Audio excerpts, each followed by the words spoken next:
This is the War Room Roundtable podcast, the show that takes you around the world to share interviews with some of the most successful and relevant businessmen and women on the planet. Hear their stories and get the most important business lessons they've learned on the road to success, and get exclusive advice on how to implement their successes into your life and business. The War Room Roundtable is brought to you by your hosts, Jason Miller, CEO of Strategic Advisor Board, and Phillip Lanos, CEO of Own the Rhythm, and former podcast host for Entrepreneur and Inc. magazine.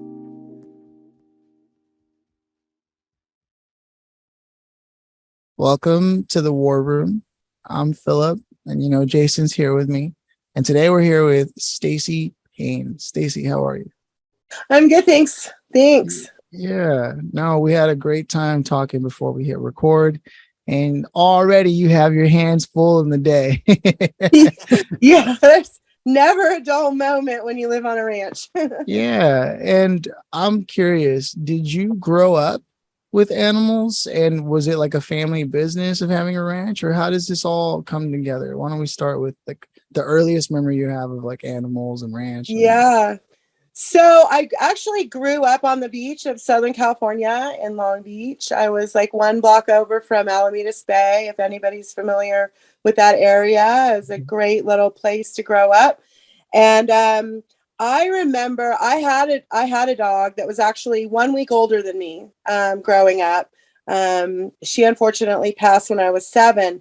And after that, I really wanted a cat. And so I begged my mom for cats. But she was allergic, so we ended up just having a couple of pet dogs. I always we would go to like Girl Scout ranches, or like I was in Girl Scouts growing up, and so we would go to the dude ranches, and I'd get to take care of a ram for the weekend, and I thought it was really cool and everything. But like I was a swimmer, and I hung out on the beach playing volleyball, not anywhere close to a ranch. I did, when I was 18, move up to Northern California, up in Mendocino County, and I hung out with a lady that raised show horses, quarter horses. And I really loved it. The horses were amazing, and I just loved taking care of them. And I thought someday, I think back then even, I thought someday this is what I would really love.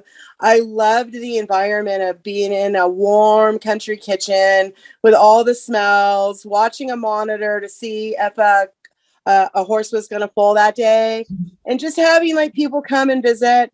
My grandma was very, very old school, 11 brothers and sisters, and having that warmness and earthiness of a ranch, it just really spoke to me. But that was not like part of my corporate life experience or my life experience. It was just maybe something in my soul that said maybe down the line. So okay. And so then here's the big moment of like tension climax is what happened that pushed you from living in sunny California in Long Beach, right? Every now and then seeing this thing calling you.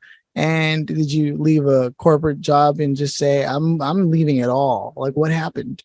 Yeah. So in 2008, I lived along the northern coast in Monterey Bay, and I worked as a substance abuse counselor. That had become my career.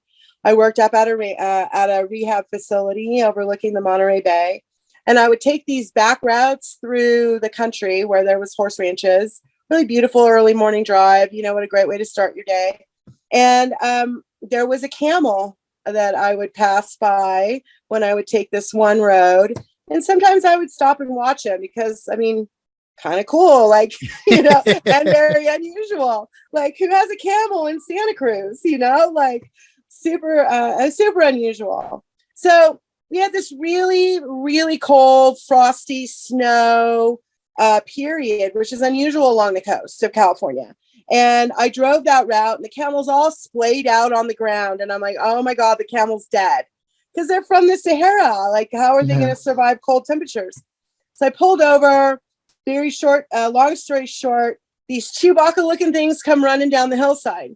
And I'm like, what are those? They look like Ewoks combined with Chewbacca. And I searched all day long. Now, this was in 2008. And I'm trying to tell Google what I'm trying to look for. Like, they look like sheep, they have long necks, anyway. I stopped at the ranch on the way home. I pulled up to the door. I'm like, you got to tell me what these things are. And they're like, they're alpacas. And I'm like, they're what? And they said, they're alpacas. And I'm like, you got to tell me about them. Like, where are they? I have to see them again.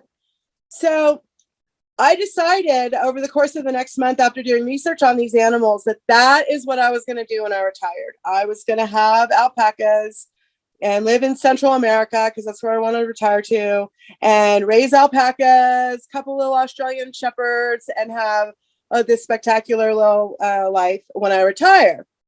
That was in 2008. In 2000, and then I didn't think about it much after that. I would tell people, like, piss me off, I'm going to move to Central America and have my alpacas. and they're like, what? So it was like kind of a threat. Anyway, fast forward to 2017, I own my own company. I have sober living homes in the Northern Nevada region, recovery homes for people with mental health and substance abuse. And my guy at the time, he and his boys knew about my love of alpacas and that someday, right? And so it's my birthday and he decides he's going to take me on a surprise. So it's snowing and I'm like, get a little bit dressed up to be out in the snow for a minute. And I end up at an alpaca ranch right here in Reno. Right outside of Reno. There's 45 alpacas. There's this retired couple in their early 70s. And I am out there for 7 hours, freezing my ass off, surrounded by alpacas, being followed around this ranch by alpacas. And I'm at some point, I'm like, well, my feet are frozen, but I gotta go. But you guys are living my retirement dream. And Glenn Waddell, he looks at me and he says, why wait? And I'm like, well, I live in a duplex in Midtown. I have about 4 square feet of grass, and I doubt they're going to let me tether an alpaca in my front yard. And he's like, oh, no, you can leave him here. And I'm like, what? He's like, you could board him like a horse. You did not just tell me that. So that was February 17th of 2021. On March 8th, I founded LYFE Alpacas and I bought my first 3 females. And it has been 100% all in. Everything I own, my entire life has now been about alpacas. And my dream was to eventually quit my job or quit working and somehow be a full-time rancher. So in 2020, when right before the pandemic hit, I just said, I'm done being a substance abuse counselor. I've given it 22 years. It's my heart and soul to help people, but I want to help people in a different way. When I see kids' faces, when they come face to face with an alpaca and they touch noses, like there's no explaining the twinkle in their eye. Like, you got to see it. Or when there's someone with a mental health issue and they go and they sit in a chair and the alpacas just wander up and wander away and come back and check them out. Like, I've had people tell me, that was the most incredible experience they've ever had in their life. That it was the first time they'd ever been at peace. And that wants to bring tears to my eyes. But the power of it is that's how I want to help people. I don't want to drag them out of crack houses anymore.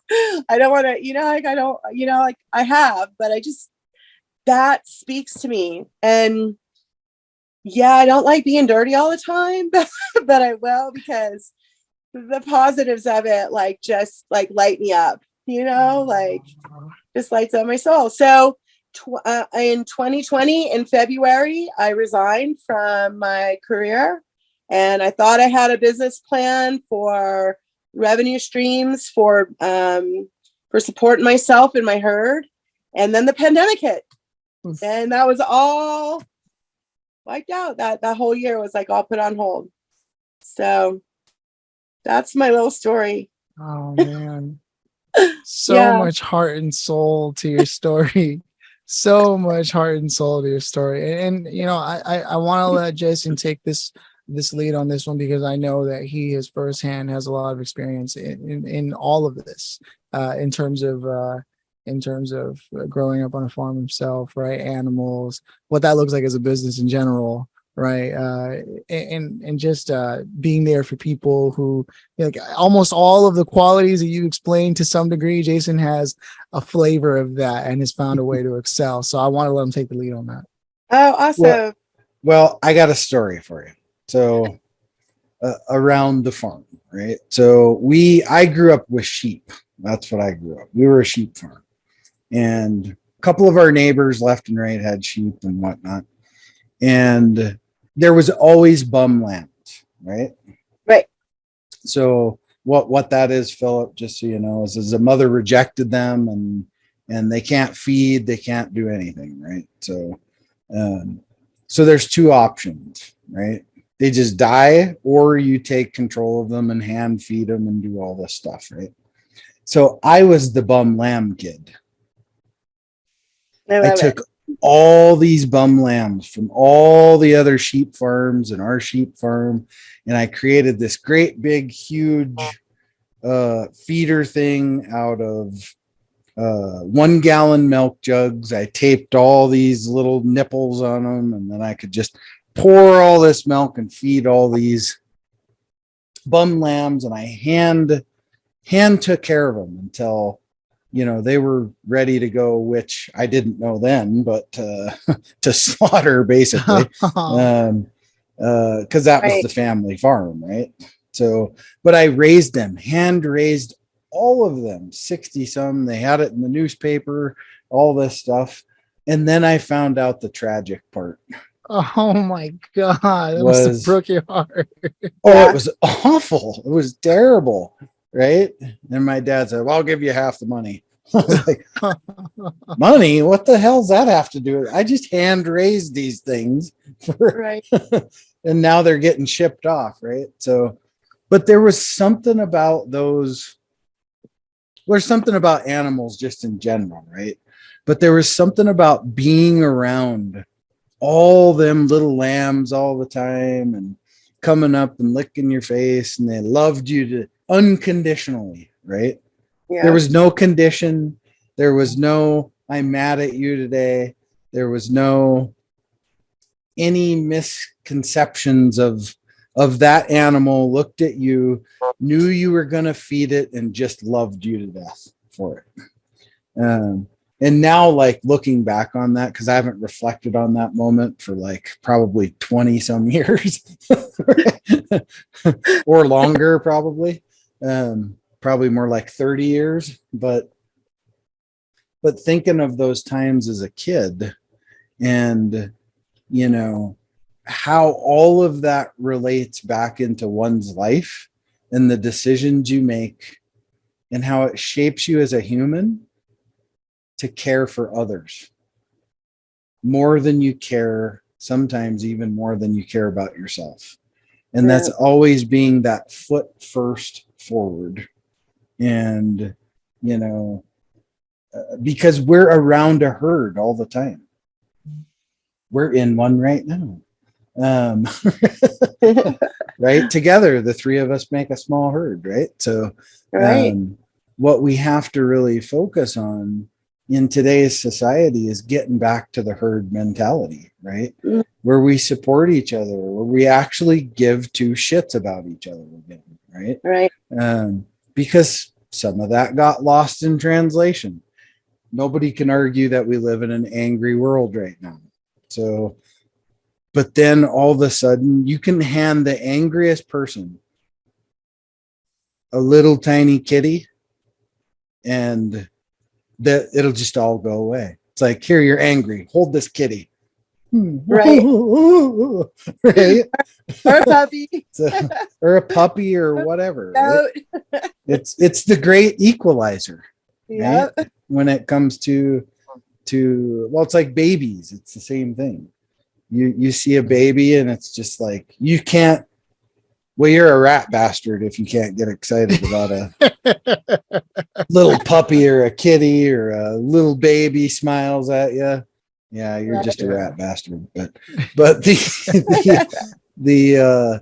the cool thing about it all is animals bring us together, right? Yeah. And as business owners, we bring each other together. We are our own herd. And we have to band together more than we ever have in an economy. Somebody told me the other day that there's the small businesses in America account for over half, $17 trillion worth of the economy. Small business, us, the three of us right here. That's it. We account for over half of the economy. We should probably figure out how to work together a little better. Right. So anyway. No, I think what you've done, even just as far as you have, I mean, your journey has been one of clarity and patience, right? You were very patient as your dream unfolded, and you were like, I just know. And that's something that a lot of people don't have. They give up, but you never did. You always knew. You were like, it's going to happen. It's going to happen. And you kept leaving yourself open to the possibility. And that's how you ended up in this place where they finally told you, well, why wait? And you said, well, don't say that to me because I won't wait. And so you made the investment. And yes, life sent a huge, huge shift in almost everything that you had planned, but there are things out there that can change that. And I think now that everyone's heard your story, I would also like everyone to know about like how they can get a hold of you or connect with you if your story resonated with them. And I don't know anybody who it wouldn't resonate with. It's a story about a dream coming true is what it is, Right. Or dream making. Yeah. So what channel or website do you prefer for people to connect with you on? So my website is it's just my ranch name, www.OLDELYFE alpacas.com, Old Life Alpacas, because it was supposed to be for my older life. Everybody's like, where'd you come up with that name? Anyway, so oldlifealpacas.com, and then I'm pretty simple, like my phone number. I can be reached obviously on Facebook, LinkedIn, Instagram, TikTok, but my phone number is like the best way, 702-496-7561. I mean, we do tours. I have things to sell. I mean, everybody has to have something of alpaca. It's the most luscious luxury yarn material ever. Plus, it's really good for the environment. I mean, it's totally sustainable, organic material. I love it. And now, and I know people are going to reach out, and we'll have a conversation after this. Now, if you could have gone back, knowing what you know now, really early on to when you were out in Long Beach, and you kind of had been thinking, one day I got to do something different.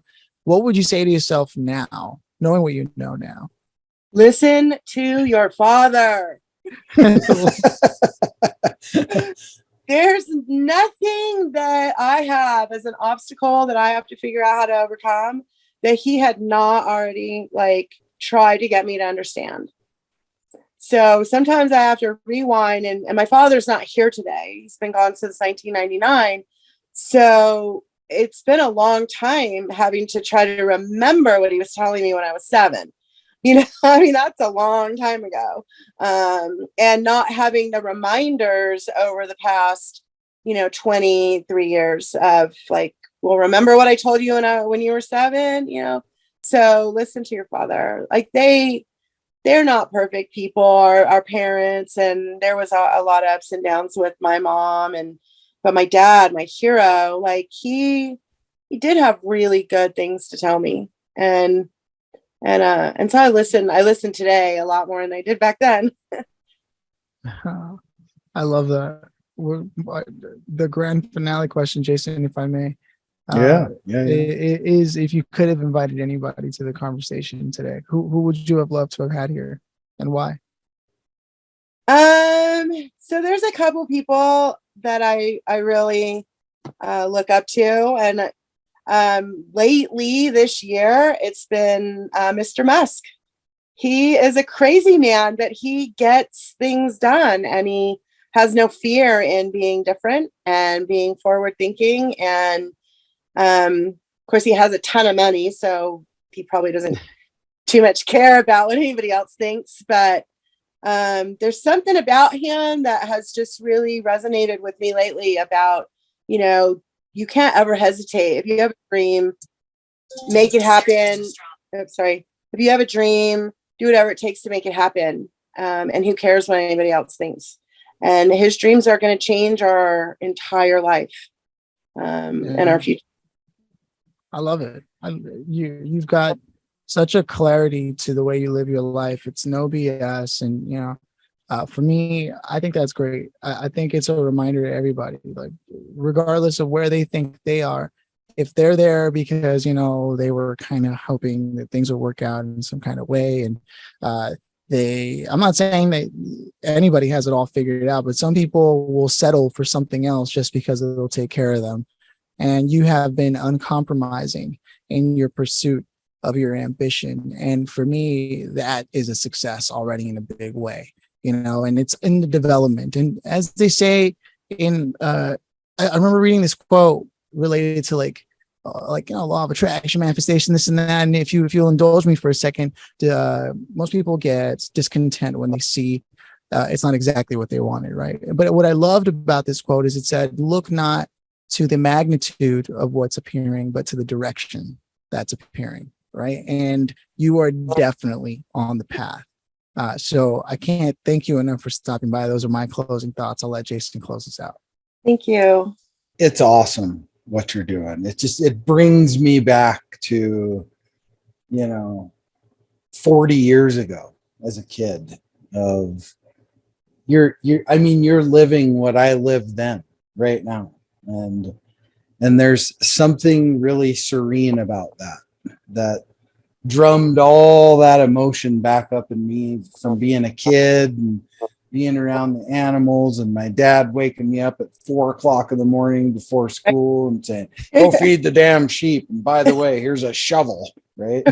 Right. When really it could have took, 2 seconds with the front end loader, right? Right. But there's a lesson in that, right? Hard work, right? So, but I think it's great what you're doing. Don't stop, follow your heart. Your heart always leads you in the right, well, not always, but most of the time. Right. Most of the time it leads you in the right direction. And just keep doing what you're doing. You're doing what you love to do. And you know what? A lot of people get stuck in the grind and they never, ever get to do what they love to do. They make lots of money and then they die.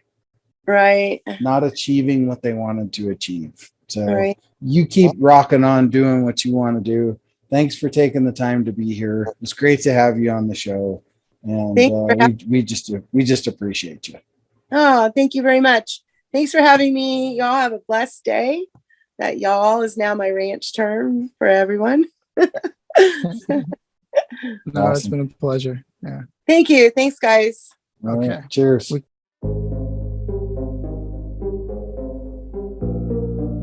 Thanks for listening to the War Room Roundtable with your hosts, Jason Miller and Phillip Lanos. Please leave your feedback and visit strategicadvisorboard.com to get the latest and greatest business advisement on the planet.